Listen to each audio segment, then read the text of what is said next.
139వ కీర్తన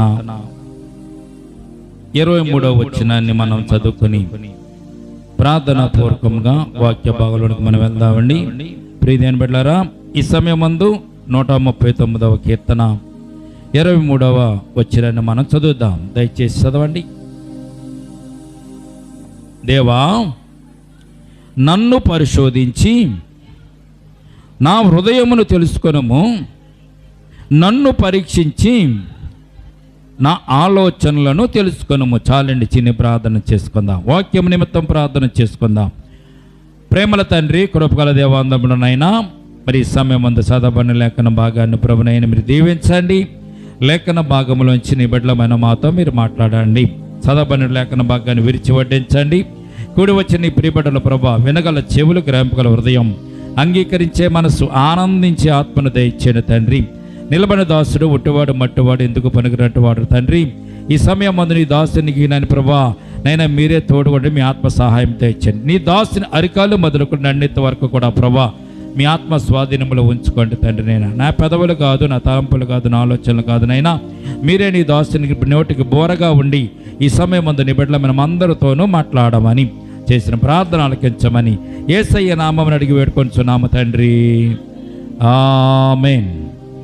ప్రియదేవుని బిడ్డలారా, ఈ రాత్రి శనివారపు ప్రార్థన కూడిక. ఏమిటండి ఈ రాత్రి మనకి? శనివారపు ప్రార్థన కూడిక. ప్రార్థన అంటే మన జీవితంలో మనకున్న ఆలోచన ఏంటండి? దేవునితో మనము మాట్లాడడం. ప్రార్థన అంటే ఏమిటండి? దేవునితో మనము మాట్లాడడం. అలాగే దేవుడు కూడా ప్రార్థనలో మనతో ఆయన మాట్లాడుతూ ఉంటారు. మనం మాట్లాడిన ప్రతి మాట దేవుడు ఆలకించి మరలా దేవుడు మనకు జవాబు ఇచ్చేటటువంటి ప్రార్థన కూడిక. దేవునికి స్తోత్రం కలుగునుగాక. ప్రియమైన బిడ్డలారా, ప్రార్థన అనేది రెండు రకాలుగా ఉంటుంది. ఒకటి దేవునికి ఇష్టమైన ప్రార్థన, రెండవది దేవునికి ఇష్టము కాని ప్రార్థన. మన జీవితంలో మనం ప్రార్థన చేస్తున్నాము మనం అనుకుంటున్నాం, కానీ మన ప్రార్థన దేవునికి ఇష్టమైనదా కాదా అన్నటువంటి విషయాన్ని మనం ఎప్పుడు కూడా జ్ఞాపకం చేసుకోం. మన ప్రార్థన దేవుడు ఆలకించాలి అంటే మన ప్రార్థన దేవునికి ఇష్టమైనదిగా ఉండాలి.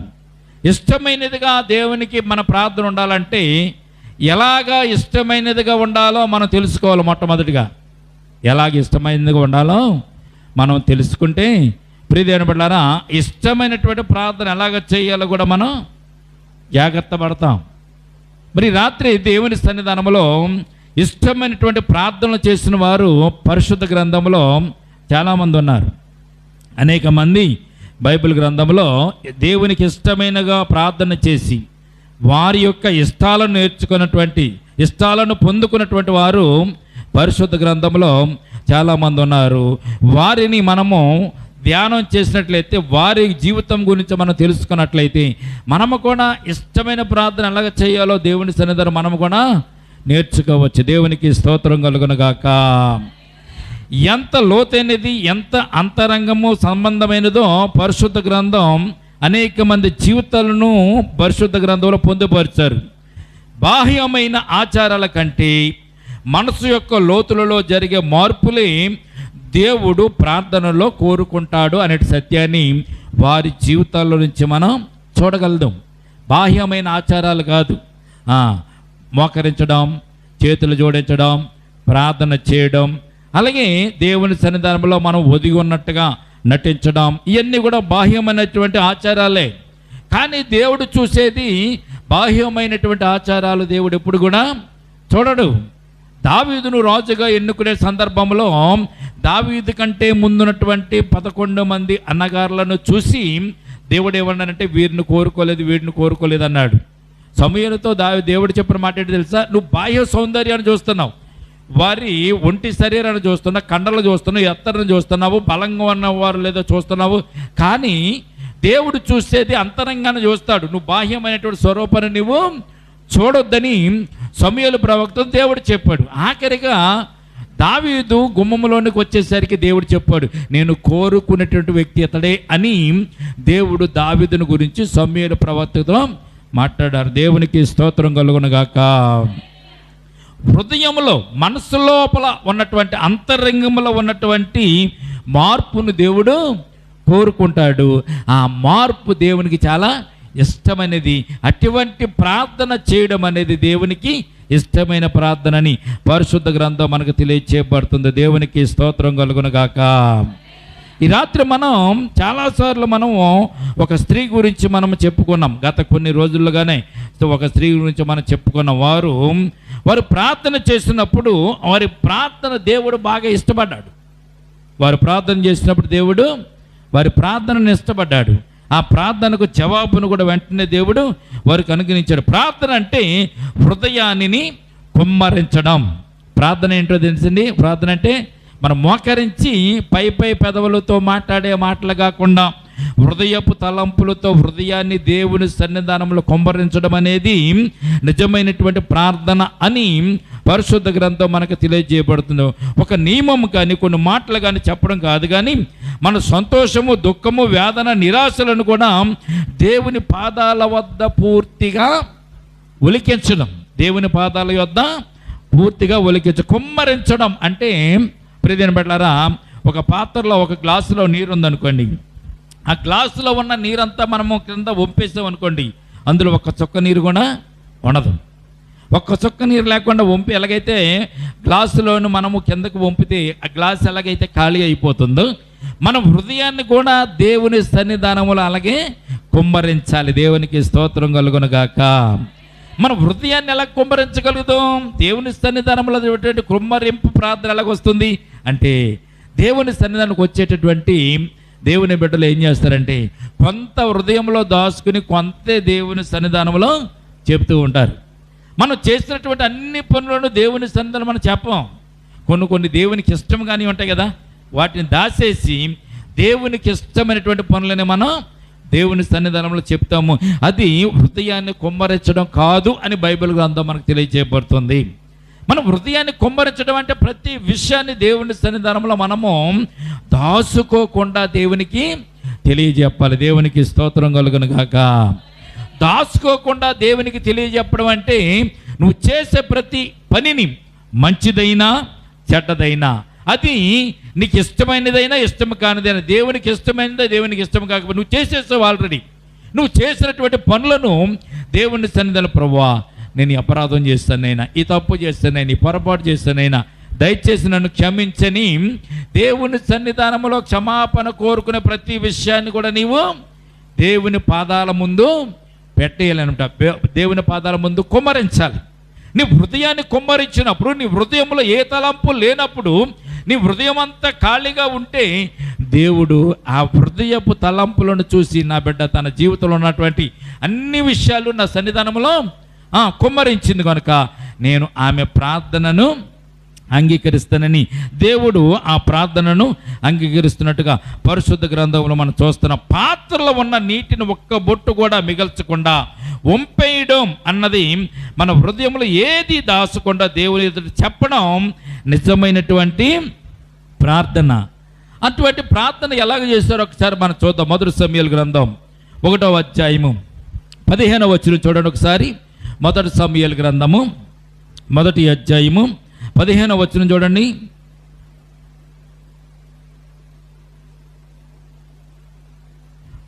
ఇక్కడ ఆమె చేసినటువంటి ప్రార్థన దేవునికి ఇష్టమైన ప్రార్థనని పరిశుద్ధ గ్రంథం మనకు తెలియజేయబడుతుంది. చదువుదామండి. అది కాదు నా ఏలినవాడా, మనోదుఃఖము గలదానినే ఉన్నాను. నేను ద్రాక్షారసమునైనను మద్యమునైనను పానము చేయలేదు, కానీ నా ఆత్మను యెహోవా సన్నిధిని కుమ్మరించుకొనుచున్నానని ఇక్కడ ఆ స్త్రీ అక్కడ ప్రార్థన చేస్తుంది. దేవునికి స్తోత్రం కలుగునగాక. ఏలీ ప్రవక్త ఆమె మౌనంగా ఉండి దేవుని సన్నిధానంలో ప్రార్థన చేస్తుంటే ఏలీ ప్రవక్త ఏం చేస్తున్నాడంటే ఆమెను కనిపెడుతున్నప్పుడు పెదాలు కదులుతున్నాయి కానీ స్వరము బయటకు రావడం లేదు. దానిపైన ఉన్న వచనం చదవండి. ఎంతవరకు నువ్వు మత్తురాలైందువు, నీ ద్రాక్షారసం నీ యొద్ద నుండి తీసివేయము. ఆయన చెప్పగా ఆ స్త్రీ చెప్పిన మాట ఏంటంటే, అయ్యా ప్రవక్త గారు, అయ్యా నేను నా ఏలినవాడా, నేను మనోవేదన గలదాననై యెహోవా సన్నిధి నా హృదయమును కుమ్మరించుచుంటునని అక్కడ జవాబిస్తుంది. ఆమె ఎలా కనిపించింది ఏలీకి? ప్రవక్త అయినటువంటి ఏలీకి ఆమె మత్తురాలయ్యి ఆమె మద్యం సేవించి దేవుని సన్నిధానంలోకి వచ్చి ప్రార్థన చేస్తుందని ఏలీ ప్రవక్త గుర్తించాడు. ఏలియా కాదండి, ఏలీ. ఎలీషా వేరు, ఏలియా వేరు, ఏలీ వేరు. జ్ఞాపకం చేసుకోండి. ఏలీ ప్రవక్త గమనించి ఆమెతో అంటున్నాడు, నీ మద్యము నీలో దగ్గర నుంచి తీసివేయి, నీ ద్రాక్షారసం నీ దగ్గర నుంచి తీసివేయి, అప్పుడు నువ్వు దేవుని తన ప్రార్థన చేయమంటే ఆ స్త్రీ ఏం చేస్తుందో తెలిసింది, మనోదుఃఖము గలదై. ఎవరు? అన్న. అన్న ఎవరి తల్లి? ఎవరి తల్లి అమ్మా? అన్న ఎవరి తల్లి? ఈ సంవత్సరంలోనే 2 నెలల క్రితమే చెప్పుకున్నాం మనం. ప్రవక్త అయినటువంటి సమూయేలు గారి యొక్క తల్లి. ఏ అధ్యాయం చదివాము ఇప్పుడు మనం?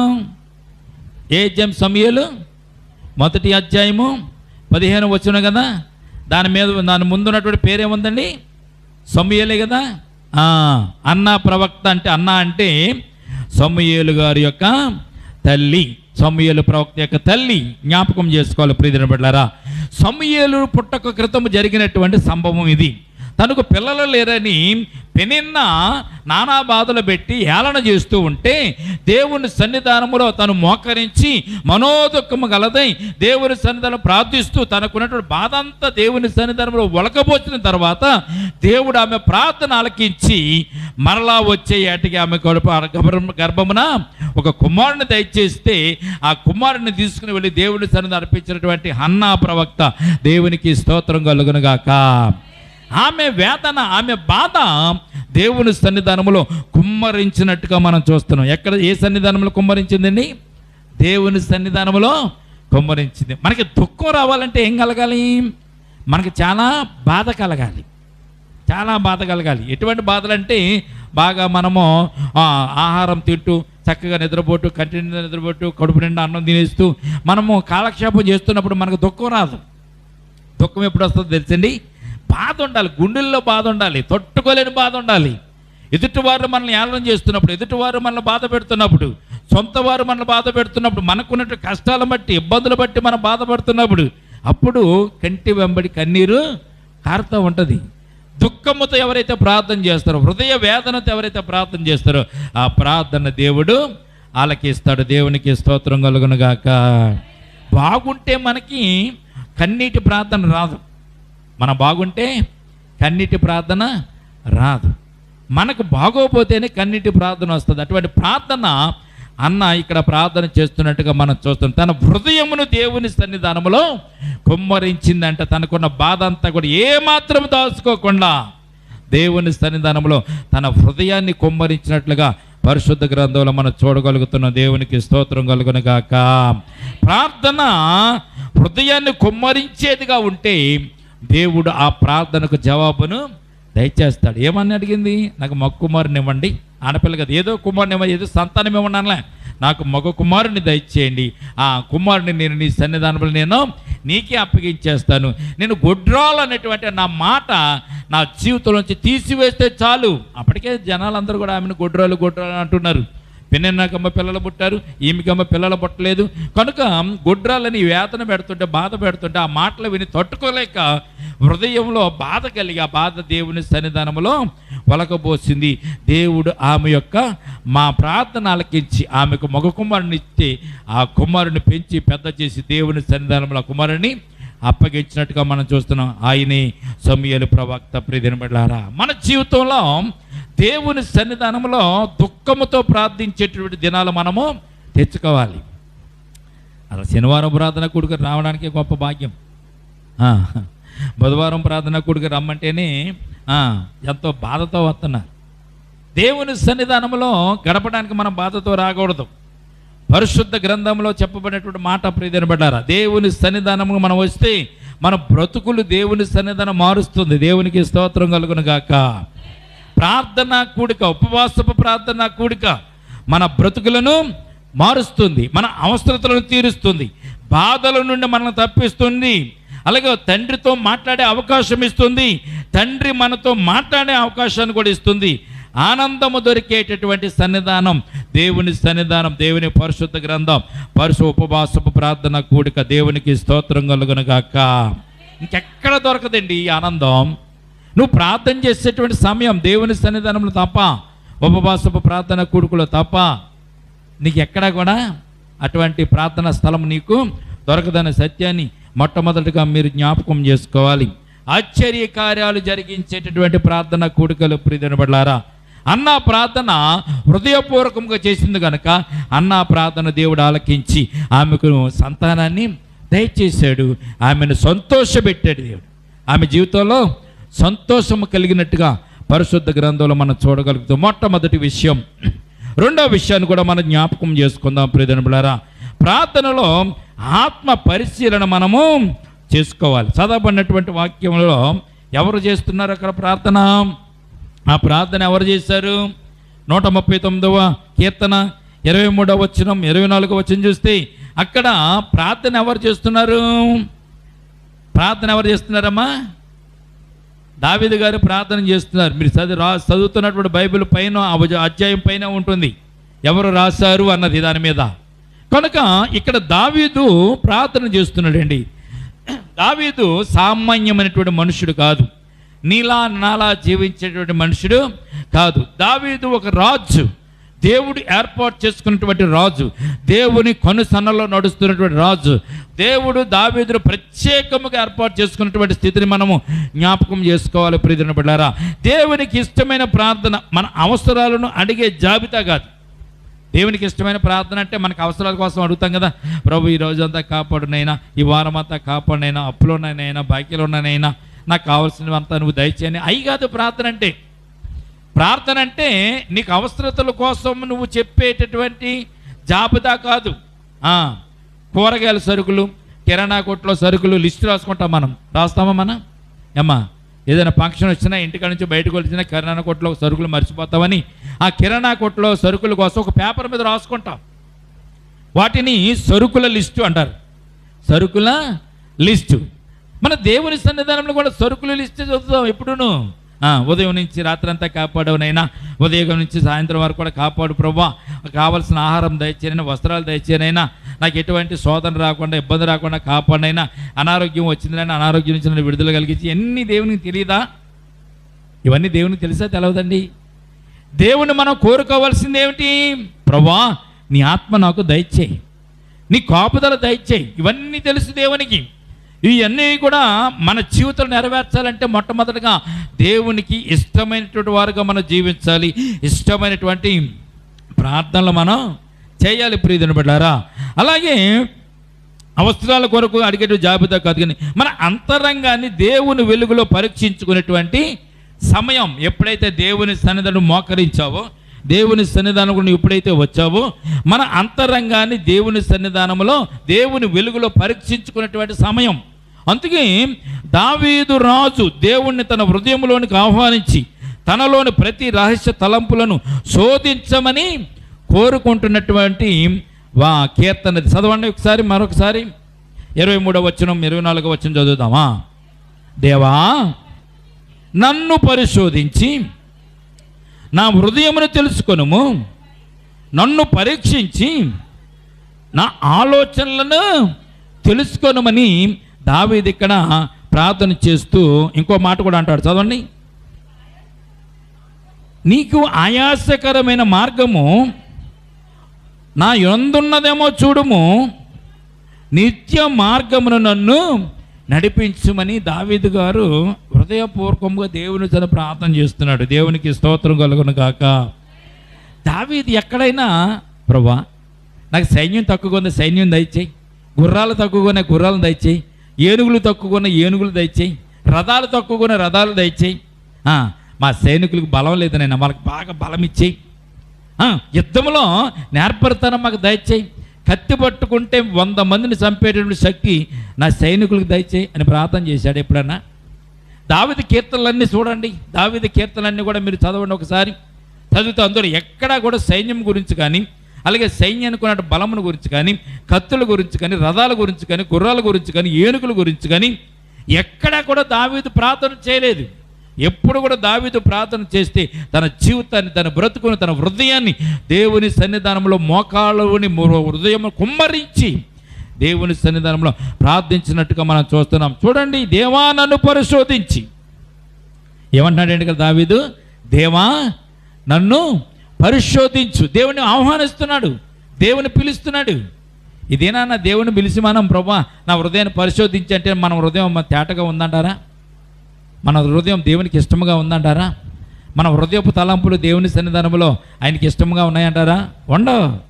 ఎవరి జీవితంలో కూడా హృదయపు తలంపులన్నీ కూడా చెడ్డవి అని బైబిల్ గ్రంథంలో దేవుడే చెప్పాడు. ఆది కాండంలో మానవుల యొక్క హృదయపులోని తలంపులన్నీ కూడా కేవలము చెడ్డవి. ఇప్పుడు బాగానే ఉండొచ్చు, బయటికి వెళ్ళిన తర్వాత మన తలంపులు బయటపడతాయి. మందిరం నుంచి బయటికి వెళ్ళిన తర్వాత మన తలంపులు బాగా బయటపడతాయి. ఏదైనా చూసినప్పుడు మన తలంపులు బయటపడతాయి. ఏదైనా తింటున్నప్పుడు మన తలంపులు బయటపడతాయి. మనం ఒంటరిగా ఉన్నప్పుడు మనకి ఎవరు తోడు లేరు అనుకున్న సందర్భంలో మన తలంపులన్నీ కూడా బయటపడతాయి. ఏం బతుకులేండి, ఏం జీవితంలేండి, ఒంటరిగా ఉన్నాను, నాకు తోడు ఎవరున్నారు అన్నటువంటి ఆలోచనలన్నీ మన దగ్గరకు వచ్చినప్పుడు మన జీవితంలో, మన హృదయంలో ఉన్నటువంటి విశ్వాసం అంతా కూడా పటాపంచలు అయిపోతుంది. ప్రియమైన బిడ్డలారా, దావీదు రాజు గారు అన్నారు, రాజు అయ్యుండి, ధనముండి, శక్తి ఉండి, రాజ్యం ఏలుతూ ఉండి, దావీదు రాజు గారి కింద అనేక మంది సైన్యం ఉంది. దావీదు రాజు అంటున్నాడు, దేవా దేవా నన్ను పరిశోధించి నా హృదయమును తెలుసుకొనుము అంటున్నాడు. నన్ను పరిశోధించి నా హృదయం తెలుసుకో. ఏమన్నా చెడ్డ మార్గం ఏమైనా ఉందా, నీకు ఇష్టంగా అంది ఏదైనా ఉందా, చెడ్డ ఆలోచనలు, చెడ్డ తలుపులు నాలో ఏమైనా ఉన్నాయా? నన్ను పరిశోధించి నా హృదయమును తెలుసుకోము. తర్వాత రెండో మాట ఏమన్నా, నన్ను పరీక్షించి నా ఆలోచనలు తెలుసుకో. నన్ను పరీక్షించు.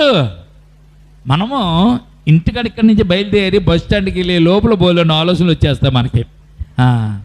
మంచి ఆలోచనలు రావచ్చు, చెడ్డ ఆలోచనలు రావచ్చు. ఇంటి దగ్గర బయలుదేరి బస్ స్టాండ్కి వెళ్ళే సందర్భంలో బోలేని ఆలోచనలు వస్తాయి.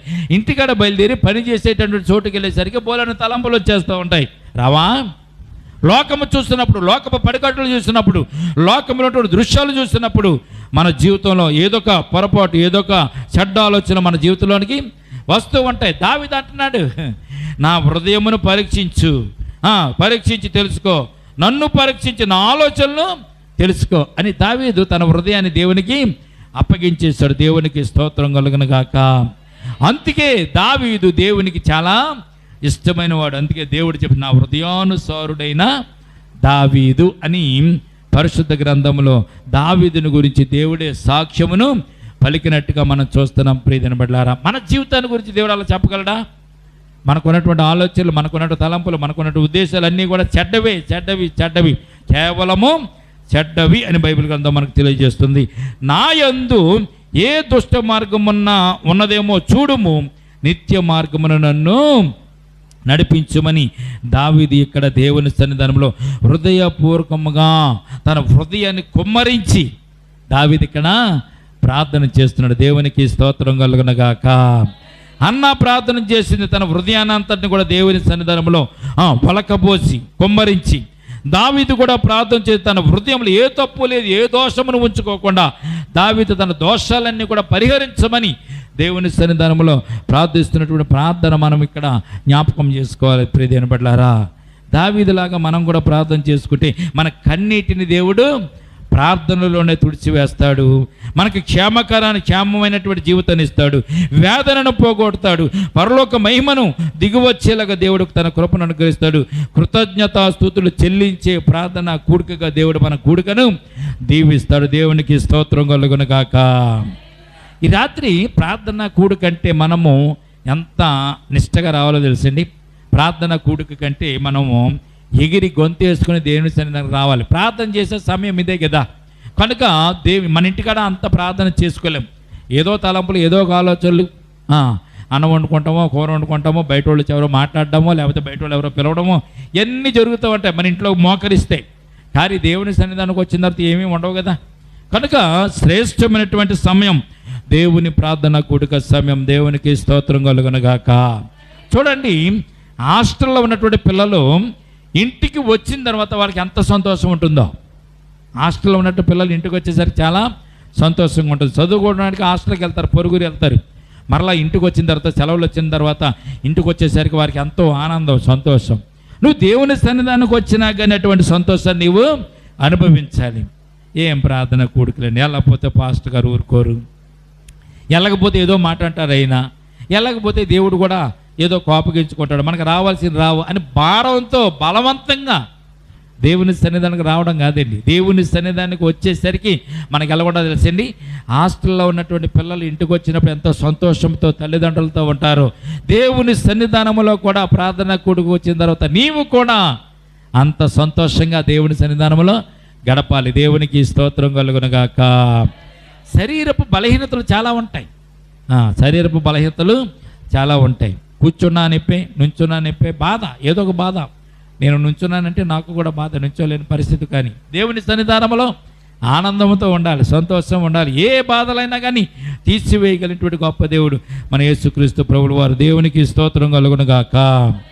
మొట్టమొదటిగా అన్న తన హృదయాన్ని కుమ్మరించింది, కుమ్మాడిని సంపాదించుకుంది. తర్వాత దావీదు తన హృదయాన్ని అంతటిగా దేవుని సన్నిధానంలో అప్పగించేశాడు. దావీదు కూడా దేవునికి ఇష్టమైనటువంటి ప్రార్థనకి ఇష్టమైనటువంటి బిడ్డగా కుమారుడుగా జీవించాడు. ప్రియమైన బిడ్డలారా, మనము మూడవ విషయాన్ని కూడా మనం జ్ఞాపకం చేసుకుందాం. ఈ రాత్రి దేవుని సన్నిధానంలో ప్రార్థన చేయడానికి కావలసినటువంటి దేవునికి ఇష్టమైన ప్రార్థన ఎలాగుంటుందో ఆ ప్రార్థనకు జవాబు ఏమిటి? అన్న ప్రార్థనలో అన్న కోరుకున్నటువంటి కుమారుని అన్న సంపాదించుకుంది. దావీదు కూడా తన జీవితంలో యుద్ధాల సమయంలో ఆ దేవుడు చక్కగా కాపాడి దావీదును కూడా దేవుడు కాపాడి భద్రపరిచిన సందర్భాన్ని పరిశుద్ధ గ్రంథంలో మనం చూస్తున్నాం. మూడవ విషయం మనం చూస్తే దేవుని ప్రార్థనలో మనము పోరాడాలి. దేవుని సన్నిధానంలో ప్రార్థనలో దేవునితో పోరాడాలి. పైపైన పెదవులతో వచ్చేటువంటి ప్రార్థనలు కాదు. ఒక దైవజనులు చెప్పారు, ఏమనంటే మనం చేసే ప్రార్థన అంట స్టీల్ కంచం మీద రాళ్ళు వేసినట్టు గలా గలా గలని సౌండ్ వస్తాయంట. మనం ప్రార్థన చేసినప్పుడు ఎలా ఉంటుంది తెలుసా? దేవుని సన్నిధిలో ప్రార్థన చేసేస్తామంతే. దాంట్లో ఆత్మీయత ఉండదు, పరిశుద్ధత ఉండదు, దేవునికి ఇష్టమైన ప్రార్థన ఉండదు. ఒక డబ్బాలో రాళ్ళు వేస్తే ఎలాగ గలగలమని సౌండ్ వస్తుందో మనం చేసే ప్రార్థన కూడా అలాగే వస్తుంది. పట్టుదల కలిగి మనం ప్రార్థన చేయాలి, పోరాటము కలిగి ప్రార్థన చేయాలి. మనము ప్రార్థన చేస్తే దేవుని సన్నిధానంలోంచి ఆ ప్రార్థనకు జవాబు పొందుకోకుండా మనం ప్రార్థనను విరమించకూడదు. ప్రియమైన బిడ్డలారా, అది పోరాట పటిమ కలిగినటువంటి ప్రార్థన. చూడండి, ప్రార్థన చేసేటప్పుడు కూడా వాగ్దానాన్ని గుర్తుపెట్టుకుని దేవుని సన్నిధానంలో పోరాడాలి. మనకేం వాగ్దానం ఉంది? దేవుడు అబ్రహాం గారితో వాగ్దానం ఇచ్చారు. ఏమి ఇచ్చారు చెప్పండి? వాగ్దానం అబ్రహామా, అయిపోయింది, ఎగిరిపోయింది మొత్తం. చెప్పండి, అబ్రహాం గారితో దేవుడు ఇచ్చిన వాగ్దానం ఏంటమ్మా? అబ్రహామా, నీ సంతానాన్ని నేను దీవిస్తాను అన్నాడు. చాలా కొన్ని వందల సార్లు చెప్పుకున్నాం. అబ్రహాం గారికి ఇచ్చినట్టు వాగ్దానాన్ని కూడా మనం జ్ఞాపకం చేసుకోకపోతే ఇంకెందుకు మన జీవితం? అబ్రహాము, నీ సంతానాన్ని దీవిస్తాను, ఆకాశ నక్షత్రముల కంటే ఇసుక రేణువుల కంటే గొప్పదైన సంతానం నేను నీకు ఇస్తాను, నీ సంతానానికి ఈ దేశముని నేను గిఫ్ట్గా ఇస్తానని దేవుడు వాగ్దానం చేశాడు. దేవునికి స్తోత్రం కలుగునుగాక.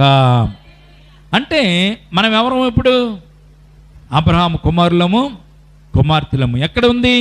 హెబ్రీయులకు రాసిన పత్రికలో అబ్రహాము గురించి చెప్తూ విశ్వాసము కలిగిన వారందరూ కూడా అబ్రహాము కుమారులు, అబ్రహాము కుమార్తెల జాబితాలోకి వెళ్ళిపోతాం మనం. ప్రియమైన బిడ్డలారా, కనుక మనకు ఒక వాగ్దానం ఉంది. అబ్రహాము గారికి దేవుడు ఇచ్చిన వాగ్దానం, అబ్రహామా, నీ సంతానాన్ని నేను దీవిస్తాను అన్నటువంటి వాగ్దానం ఉంది. కనుక ఆ వాగ్దానం జ్ఞాపకం చేసుకుని దేవుని సన్నిధిలో మనం ప్రార్థన చేయాలి. ప్రియదేవుని బిడ్డలారా, జ్ఞాపకం చేసుకోవాలి, వాగ్దానం జ్ఞాపకం చేసుకోవాలి. అబ్రహాము నీ సంతానం దీవిస్తానన్నటువంటి దేవుడు మనల్ని కూడా దీవిస్తానని దేవుడు వాగ్దానం ఇచ్చాడు. అబ్రహాము మొదలుకొని అబ్రహాము కుమారులుగా ఉన్నటువంటి వారందరూ కూడా ఎప్పటి వరకు కూడా విశ్వాస వీరులైనటువంటి వారందరూ అబ్రహాము కుమారులు, అబ్రహాము కుమార్తెలని పరిశుద్ధ గ్రంథం మనకు తెలియజేయబడుతుంది. కనుక ఆ వాగ్దానం జ్ఞాపకం చేసుకోవాలి. ఇంకో మాట కూడా ఉంది, దేవుడిచ్చిన వాగ్దానం, నేను అబ్రహాము దేవుడును, ఇస్సాకు దేవుడును, యాకోబు దేవుడును, మీకు కూడా నేను దేవుడిగా ఉంటానని దేవుడు వాగ్దానం ఇచ్చాడు. దేవునికి స్తోత్రం కలుగునుగాక. ఆ వాగ్దానాన్ని కూడా మనము గుర్తుపెట్టుకోవాలి. నా యందు ఏ దుష్ట మార్గం ఉందో చూడమని దావీదు చేసిన ప్రార్థనలో దావీదుకు ఉన్నటువంటి వాగ్దానం ఏంటో తెలుసా? దేవుడు నన్ను క్షమిస్తాడు, మన్నిస్తాడు అని నమ్మాడు. ప్రియమైన బిడ్డలారా, ఈ రాత్రి మనము మూడో అంశానికి మనం వెళ్దాం. ఆదికాండం 32వ అధ్యాయము 26వ వచనం చూడండి. ఇక్కడ ఆదికాండము 32వ అధ్యాయము 26వ వచనం చూస్తే ఇక్కడ ఒక వ్యక్తి దేవుని సన్నిధిలో ప్రార్థన చేస్తున్నాడు, పట్టుదలతో ప్రార్థన చేస్తున్నాడు, బాధతో ప్రార్థన చేస్తున్నాడు. ఎదురుగుండా అన్నగారు చంపేయడానికి 300 మందితో బయలుదేరి సైన్యంతో ఎదురొచ్చేస్తున్నాడు. అన్నగారికి భయపడిపోయి ఇక్కడ ఈ వ్యక్తి బయట నది ఒడ్డుకి తన భార్యను పిల్లలను సంపదను పంపించేసి ఆ నది యువతల ఈ వ్యక్తి నిలబడిపోయి దేవుని సన్నిధానంలో ప్రార్థన చేస్తున్నాడు. చదవండి 32వ అధ్యాయం 26వ వచనం.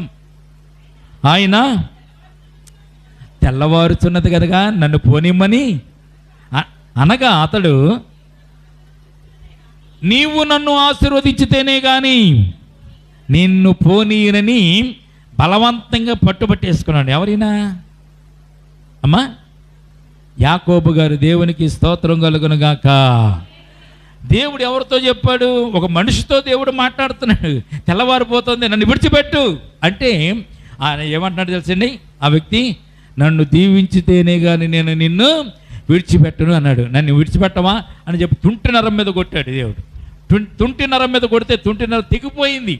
అయినా కానీ ఆ కాలు బాధతో ఉన్నా కానీ దేవుని 2 కాళ్ళు 2 చేతులతో పట్టేసుకుని అసలు విడిచిపెట్టకుండా, నువ్వు నన్ను దీవిస్తేనే కానీ నేను నిన్ను విడిచిపెట్టని పట్టు కూర్చున్నాడు. దేవునికి స్తోత్రం కలుగునుగాక. ఎందుకు నిన్ను దీవించాలి అంటే, నువ్వు నాకు వాగ్దానం చేసావు, నేను నా తండ్రి ఇంటికాడ నుంచి బయలుదేరి వచ్చేస్తుంటే ఒక తలగరగా ఒక రాత్రి చేసుకుని పడుకున్నప్పుడు నువ్వు నన్ను దీవించావు. ఏమని దీవించావు? నువ్వు వెళుతున్న మార్గం ముందు నేను నీకు తోడుగా ఉంటాను, నువ్వు మరలా ఇక్కడికి వచ్చేంత వరకు నీ కాపుదలగా ఉంటాను. అబ్రహాముకి వచ్చిన వాగ్దానం, ఇస్సాకి ఇచ్చిన వాగ్దానము, తన తండ్రికి ఇచ్చిన వాగ్దానాన్ని బట్టి నువ్వు నన్ను దీవిస్తానని వాగ్దానం చేసావు కనుక నన్ను దీవించు అని ఇక్కడ యాకోబు దేవుని గట్టిగా పట్టుకుని బ్రతిమాలేసి పట్టేసుకుని దీవించేంత వరకు కూడా విడిచిపెట్టకుండా చాలా బలవంతంగా ప్రార్థిస్తున్నట్టుగా మనం చూస్తున్నాం. దేవునికి స్తోత్రం కలుగునుగాక. వేదన పోగొట్టేటటువంటి దేవుడు ప్రార్థనలో కన్నీటిని తుడిచేటటువంటి దేవుడు, క్షేమకరమును ఇచ్చేటటువంటి గొప్ప దేవుడు ప్రార్థనలో. ప్రియదినబడ్డారా, ఇవన్నీ ప్రార్థన జీవితంలో జరిగేటువంటి గొప్ప ఆశ్చర్యమైన అద్భుతమైనటువంటి కార్యాలు. ప్రియదినబడ్డారా, విడిచిపెట్టలే. తెల్లవారిపోతుంది, నేను వెళ్ళాలి, ప్రజలందరూ వచ్చేలాగా ఉన్నారు, వచ్చేస్తారు కనుక నన్ను విడిచిపెట్టబట్టి యాకోబు అసలు విడిచిపెట్టలే. యాకోబు కనపడుతుంది, చంపేసినా పర్లేదు నన్ను, నువ్వు ఆడి చేతుల్లో చచ్చిపోయే బదులు ఒకవేళ నీకు కోపం వచ్చి చంపేసాను, ఇక్కడే నేను చచ్చిపోతాను, కానీ నేను మాత్రం నిన్ను విడిచిపెట్టి, నీవు నన్ను దీవించితేనే కానీ నిన్ను నేను విడిచిపెట్టి, నువ్వు నన్ను ఆశీర్వదించితేనే కానీ నేను నిన్ను విడిచిపెట్టనని పట్టుదల పట్టేసి 2 కాళ్ళు పట్టేసుకున్నాడు. మనం ప్రార్థన చేయడానికి మోకరిస్తాం, మోకరించే తర్వాత కొంత మనకి కాళ్ళు నొప్పులు వస్తాయి, చాలే ప్రార్థన రేపు చేసుకుందామలే అని మానేస్తామో, అలాగే కూర్చోటాం. మనం వెంటనే లేచి ప్రార్థన విడిచిపెట్టేస్తాం. ప్రార్థనలో పట్టుదలంటే ఒక అంశం మీద మనం ప్రార్థన చేస్తున్నప్పుడు ఆ అంశం నెరవేరే వరకు దేవుడు మనతో మాట్లాడే వరకు ఆ ప్రార్థనను కంటిన్యూషన్ మనం చేయాలి. దేవునికి స్తోత్రం కలుగునుగాక. కాళ్ళు నొప్పులు వచ్చినా, నడువు నొప్పి వచ్చినా ఒక పక్క నుంచి మనం ప్రార్థన చేస్తూ ఉంటాం, ఎక్కడికో వెళ్ళిపోతాం. ప్రార్థన చేస్తూ చాలా చోట్లకి వెళ్ళిపోతూ ఉంటాం. వెళ్ళమా మనం? నిజం చెప్పండి. దేవుని సన్నిధానంలో ఉన్నాం కనుక, దేవునితో మనం మాట్లాడడానికి ఇష్టపడుతున్నాం కనుక, దేవునితో మాట్లాడి ఇష్టమైన ప్రార్థన ఎలాగుంటాయేమో తెలుసుకుంటాం కనుక, మనం మోకరించి ప్రార్థన చేస్తున్నప్పుడు ఏం చేస్తాం? మనం ఎక్కడికెక్కడికో వెళ్ళిపోతాం. దేవుడు మనకు కనపడ, దేవుడి దగ్గర ఉన్నాం. మనం మొట్టమొదటిగా దేవుని దగ్గర ఉంటాం. స్తుతులు చెల్లించినప్పుడు దేవుని దగ్గర ఉంటాం. 1 నిమిషం 2 నిమిషాలు అయ్యేసరికి మన తలంపులన్నీ కూడా లోకమంతా చుట్టేసి తిరిగేస్తా వస్తాం అంటే ప్రియదనమాట, ఎంత ఆశ్చర్యం! మానవుడి యొక్క ఆలోచనలు, మనం కళ్ళు మూసుకున్నా కానీ ఊరంతా తిరుగుతుంది, మనం పడుకున్నా కానీ ఊరంతా తిరుగుతుంది. మన కళలు ఎందుకు వస్తున్నాయి అనుకుంటున్నారు? కళలు రావడానికి కారణం ఏంటంటే మనం నిద్రపోతున్నా కానీ మన ఆత్మ దేశ సంచారం చేస్తూ ఉంటుంది. దేశ సంచారం చేస్తూ అక్కడక్కడ విషయాలు అది చూసి మనకు తెలియజేస్తూ ఉంటుంది కనుక, కట్టి ఎక్కడ ఉంది కనుక మనకు అటువంటి కళలు వస్తూ ఉంటాయి. ప్రియమైన బిడ్డలారా, చూడండి, నిజమైనటువంటి ఆత్మ వేదన కలిగిన వారు, దేవునితో అనుసంధానం కలిగిన వారు దర్శనములు చూస్తారు. ఏ దర్శనములు చూస్తారు? దేవుని దర్శనములు వారు తప్పకుండా చూస్తారు. దేవునికి స్తోత్రం కలుగునుగాక. మనం దర్శనములు చూడాలి, దేవుని సంబంధించిన దర్శనాలు చూడాలి, ఆత్మ సంబంధించిన దర్శనాలు చూడాలి. పరలోక రాజ్యం గురించి దర్శనములు చూడాలి, పరలోక రాజ్యానికి వెళ్ళేటటువంటి స్థితిగతుల గురించి దర్శనాలు చూడాలి, నరకానికి వెళ్ళే వారి గురించి మనం దర్శనాలు చూడాలి. ఎంతమంది నరకంలోకి వెళ్ళిపోతున్నారు, ఎంతమంది నశించిపోతున్నారు, ఎంతమంది నరకం నుంచి తప్పించుకుని పరలోక రాజ్యానికి వెళ్తున్నారు. ఈ దర్శనాలు మనము చూడగలగాలి. అటువంటి ఆత్మ దేవుడు మనకు అనుగ్రహించాలని మనము ప్రార్థన చేసుకోవాలి. దేవునికి స్తోత్రం కలుగునుగాక. ఏమంటున్నాడు ఇక్కడ చదవండి మనలా. వాగ్దానాన్ని గుర్తుపెట్టుకుని పోరాడే ప్రార్థన, దేవునికి ఇష్టమైన ప్రార్థన. ఇక్కడ యాకోబు చేస్తున్న ప్రార్థన అనేది దేవునికి బలవంతంగా మార్చేదిగా ఉండకూడదు. ప్రార్థన అనేది దేవుణ్ణి బలవంతంగా మార్చేయడానికి ఆయన ఏమైనా మామూలు మనిషిటి. కొంతమందిని కూర్చోబెట్టి బలవంతంగా మార్చేస్తాం మనం. వారికి ఏది కావాలో అది పెట్టేసి మన మాటిలా చేసేస్తాం. దేవుడు అలాగా బలవంతంగా మార్చే దేవుడు కాదు. దేవుని ఆశీర్వాదం పొందేంత వరకు పట్టుదల కలిగి ప్రార్థన చేసి చదవండి. యాకోబు రాసిన పత్రికలో ఆదికాండం 32:27 కూడా చదవండి. ఆయన నీ పేరేమని అడుగుగా అతడు యాకోబు అని చెప్పాను. ఇక్కడ దేవునికి పేరు తెలవదండి, మనుషుల యొక్క పేర్లన్నీ దేవునికి తెలుసు. యాకోబు పేరు కూడా దేవునికి తెలుసు. యాకోబుని ఎందుకు అడిగాడు, నీ పేరేమిటని? నిజం చెప్తాడా అబద్ధం చెప్తాడని అడిగాడు దేవుడు. యాకోబు అంటే ఏంటో తెలుసండి, మోసకాడు. బైబిల్ గ్రంథంలో ఉన్నటువంటి మాట, ప్రియమైన బిడ్డలారా. కానీ తండ్రిని మోసం చేసి తల్లిని మోసం చేసి పారిపోయి వచ్చేసాడు. అది దేవునికి తెలిసినటువంటి అంశమే. తర్వాత దేవుడు అతను ఆశీర్వదించి దీవించాడు. చదవండి. నీ పేరేమని అడుగుగా అప్పుడు యాకోబు, నా పేరు యాకోబు అని చెప్పాడు. అప్పుడు దేవుడు, నీవు దేవునితోనూ మనుషులతోనూ పోరాడి గెలిచితివి కనుక ఇక మీదట నీ పేరు ఇశ్రాయేలే గాని యాకోబు అనపడదని చెప్పాడు దేవుడే. దేవునికి స్తోత్రం కలుగునుగాక. పాత జీవితం నుంచి విడుదల కలిగించి, పాత బ్రతుకు నుంచి విడుదల కలిగించి నూతన జీవితాన్ని యాకోబుకి ఇస్తూ దేవుడు యాకోబు యొక్క పేరును అక్కడ మార్చినట్టుగా మనం చూస్తున్నాం. దేవునికి స్తోత్రం కలుగునుగాక. అందుకే బాప్తిసం ఇచ్చిన తర్వాత బాప్తిసం పొందుకున్నటువంటి బిడ్డలకు పేర్లు మారుస్తారు. కారణం ఏంటి తెలుసండి, నువ్వు పాత జీవితం నుంచి విడుదల కలిగి నూతన జీవితంలోకి వచ్చావు కనుక నీ పేరు మార్చబడాలి. పాత పేరుతో నువ్వు పిలవబడకూడదు. ఎందుకంటే పాత జీవితం పాత పేరులో ఉంది, నూతన జీవితం నూతన పేరులో నీకు ఉంది కనుక నూతన నామములోనే నీవు పిలవబడాలి. అందుకే దేవుడికి ఏం చెప్తున్నాడు, నీ పేరు ఇక్కడి నుంచి యాకోబు అనపడదు. ఆ జీవితం అయిపోతుంది, నేను జీవిస్తున్నాను చెప్పి చదవండి.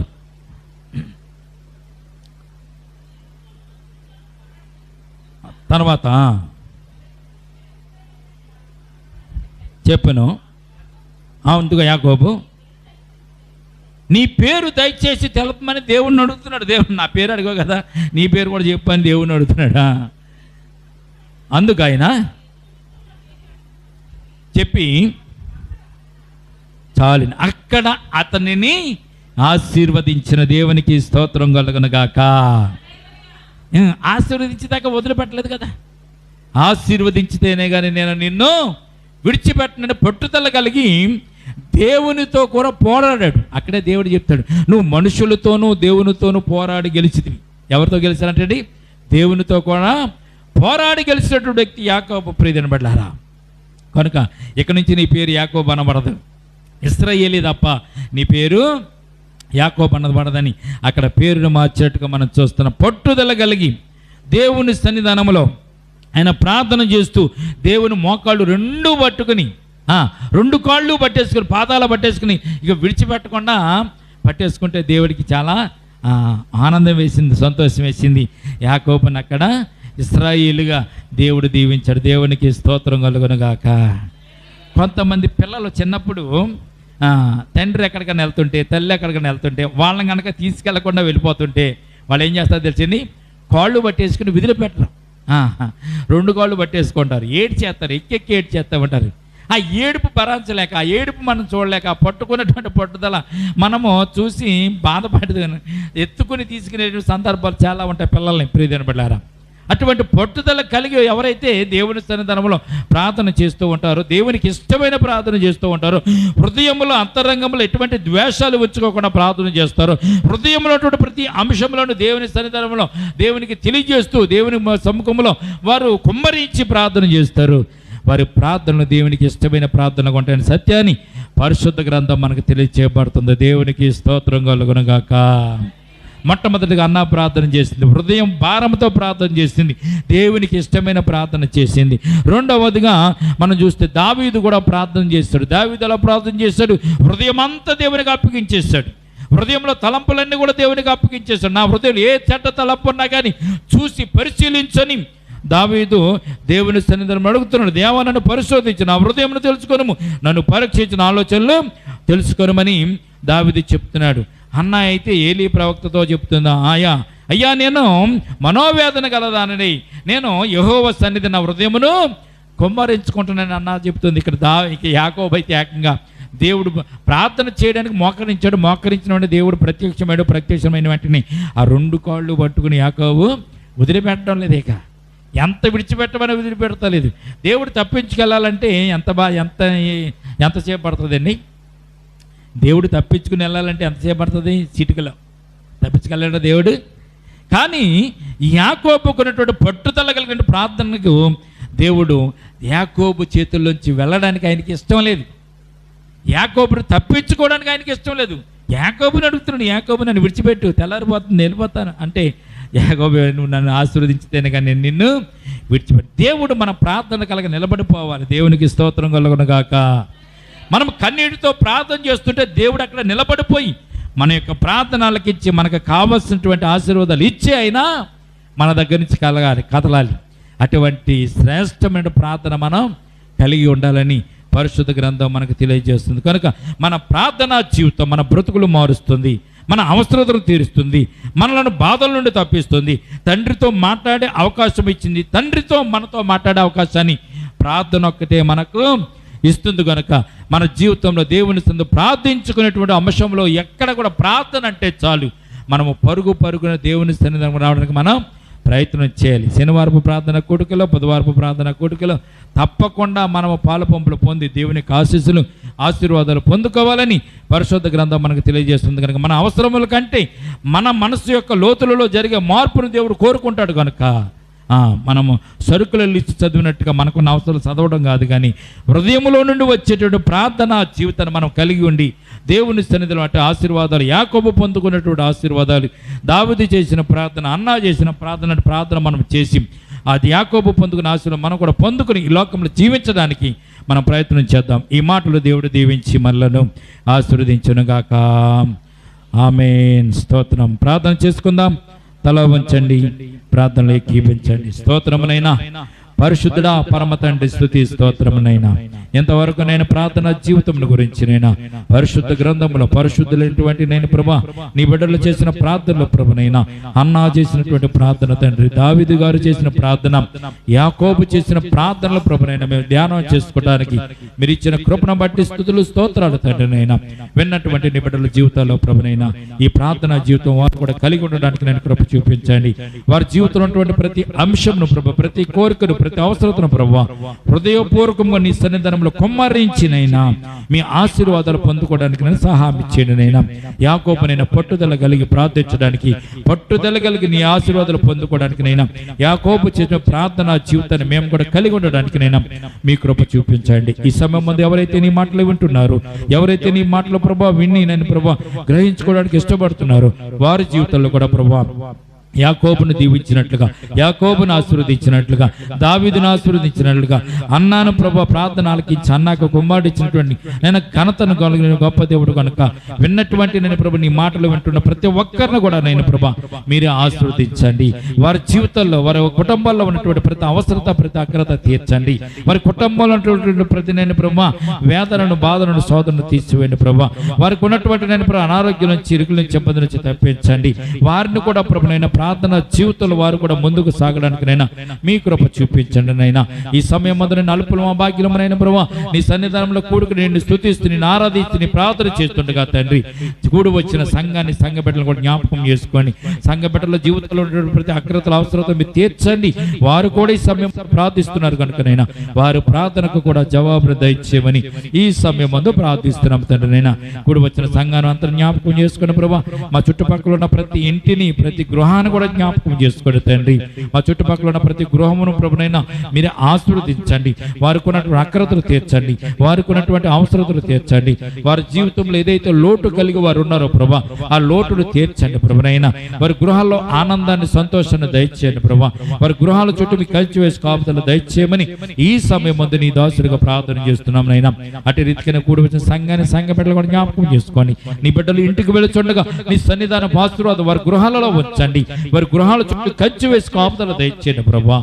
నేను ఈ సమయం నేను ప్రభా నీ సన్నిధానంలో గడిపే భాగ్యం ఇచ్చినందుకు స్తోత్రాలు చెల్లించుకుంటూ రేపటి దినమైన ఆరాధన కూడుకులో మరొక్కసారి రీతిగా కూడుకుని మిమ్మల్ని స్తుతించి మిమ్మల్ని గణపరిచి మహిమపరిచే భాగ్యం నీ బిడ్డల మనకు దయచేదురుగా. కానీ చేసిన ప్రార్థన పాదచంద్రులకు చేర్చుకోమని యేసయ్య ఉన్నతమైన పరిశుద్ధ నామమున ప్రార్థించి మిక్కిలి వినయముతో బ్రతిమలాడి వేడుకొంచున్నాము తండ్రి. ఆమేన్. మన తండ్రి అని దేవుని ప్రేమయు కుమారుడైన యేసుక్రీస్తు కృపయు పరిశుద్ధాత్మని సహవాసం ఇప్పుడు ఎల్లప్పుడూ ప్రభొచ్చు పర్యంతము సంగమునకును మనకును సదాకాలము తోడు నీడగుండునుగాక.